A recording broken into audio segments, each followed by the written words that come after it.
a change in thinking after a long time negative situation based on the theory of manifestation?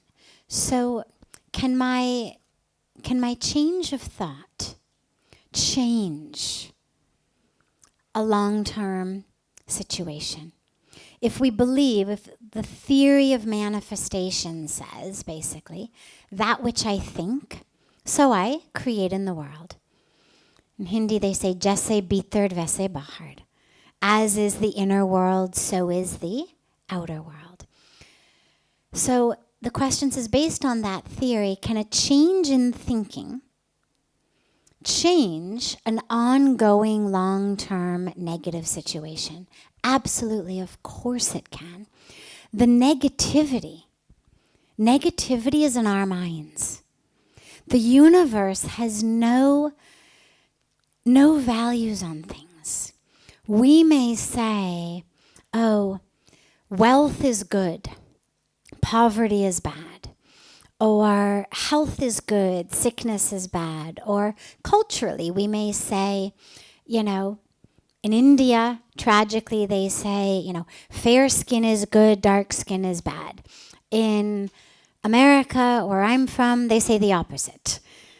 Tan skin is good, pale skin is not good. So some of this is cultural, but it's all values that we've placed on things. We've said this is good, that's not good, this is positive, this is negative. But the universe has no such labels. The universe has no such preferences. In nature, it's all there. Aspects of nature who stay alive for half a day. Insects that live half a day. A flower that blossoms for a few hours every 10 years. And animals who live over 100 years. There's flowers that blossom 12 months a year. There's trees that give fruit a few days a year. Some that give fruit 12 months a year. So what we have in nature is all of it. So we're the ones in our lives, though, who place these value judgments, who say this is good, that's bad, this is positive, that's negative. And usually what it's based on is that which feels good to me. So a long-term negative situation means a long-term situation that feels bad to me. Can a change of thought change that? Of course. Because we are active players in our lives, in our situations. I heard a wonderful quotation that said, in every situation that doesn't feel right to you, ask yourself, what am I not giving to this situation? What am I not giving to this situation? Now, that doesn't mean, of course, that every situation is our fault.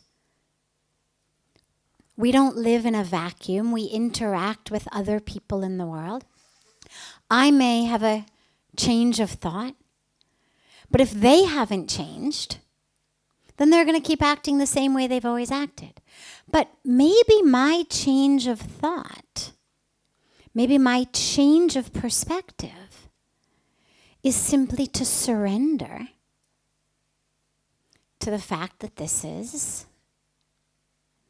an intense, you could say, a particular type of frequency situation. I don't want to use the word negative, but maybe my change of thinking isn't going to necessarily make a negative situation positive. It's not going to make an apple an orange, or make a rose a jasmine, or make a rainy day a sunny day. That's what we call magical thinking that children have. And there's a big difference between the teaching of manifestation, of you create your reality, and magical thinking. Magical thinking is, I am the power at the center of the universe. I've got this magic wand. And it's the type of thing that comes up with children a lot.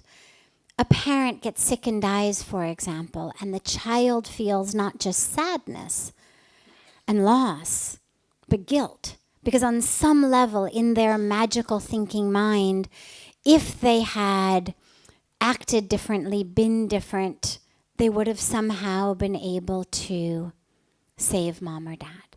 So manifestation is not magical thinking.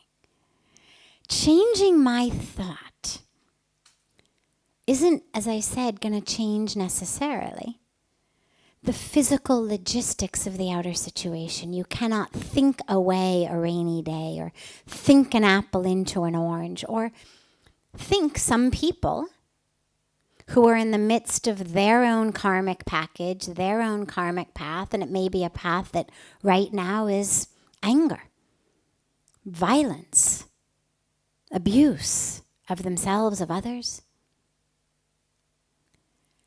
Taking responsibility for our thoughts, for our role, does not mean that I'm a failure until and unless I can convince people in the world around me to stop abusing, to stop being violent, to stop being alcoholics, to stop being drug addicts.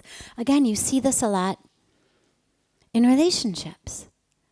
If only I could meditate harder, be better, my loved one would stop being an alcoholic, stop being a drug addict, not be gay.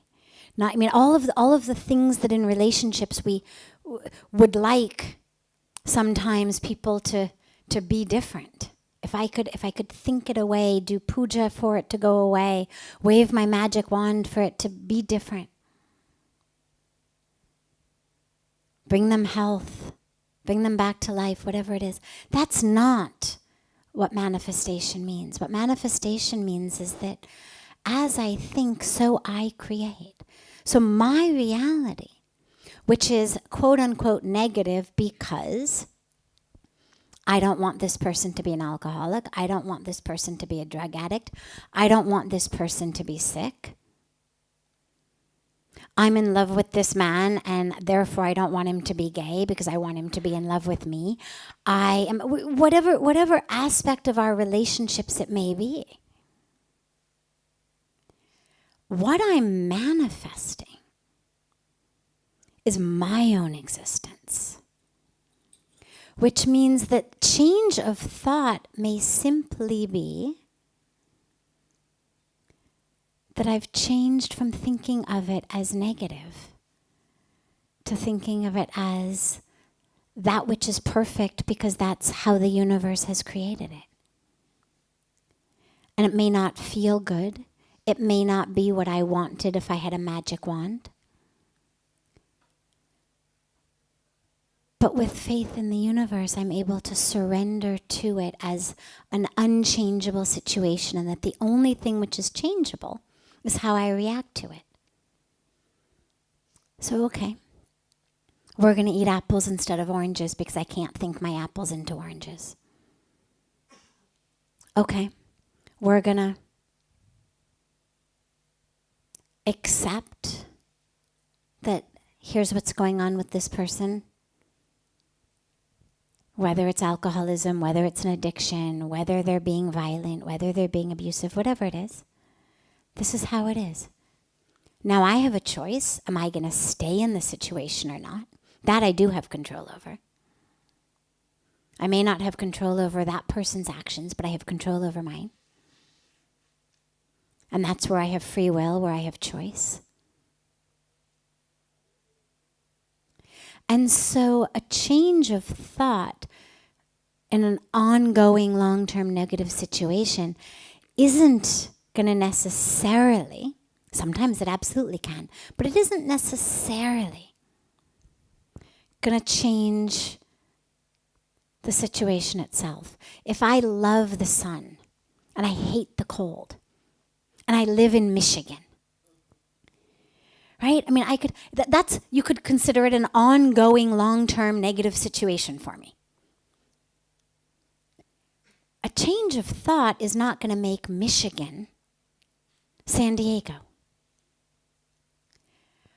But it's going to change my perspective of the cold, my perspective of the snow, my perspective of the rain. So that's the power that our change of thought has, is it's to bring me into alignment with that which is. Spirituality is not about changing that which is, it's about changing who is the one here that's interacting with what is. Is it someone who doesn't like it? Or is it someone who's able to accept it?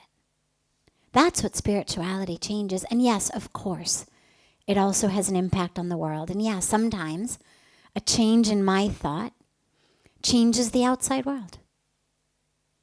You know, one of the best examples or ways to think about it is if you and I have been holding on, let's say, to opposite ends of a rope. We've been in a tense, literally, situation for years, each of us pulling in different ways, metaphorically, of course. If I let go of my side of the rope, what happens to it? It goes slack, right? Now, he didn't have to let go of his end. He didn't have to change at all. The sheer fact of me letting go of my side has rendered this rope tensionless. It's not even 50-50. Me letting go of my side has removed 100% of the tension in that rope. It's gone. And it cannot come back unless I started to pull again. He's left with a slack rope in his hands. And so there are a lot of times in which our change actually does change the very situation. But at the bare minimum, it changes us from being negative to being accepting. And that's ultimately what it's about. We were speaking last night about sort of this obsession with the superficial level understanding of positive thinking. And so that's where the opposite of negativity is not this avoiding the negative and thinking only of the positive. The opposite of negativity is an expansion within my sense of self, within my internal space that's able to allow the presence of, the existence of more and more while I still stay grounded and centered. Doesn't mean I love it, doesn't mean I'm jumping for joy at someone else's alcoholism or addiction or violence. But I'm able to create space for it to exist while I still am able to stay centered and grounded and at peace. And again, lastly, as I said, that space may include physically removing myself from the situation. If I'm the object of the violence, I need to remove myself. But once I've removed myself, once I've brought myself to safety, I'm not going to ruminate about it in my mind. I'm not going to keep the negativity going, oh my God, why me? I thought he was perfect. You know, he had seemed so perfect. The matchmaker said we'd be together forever. He looked so good. He said he loved me.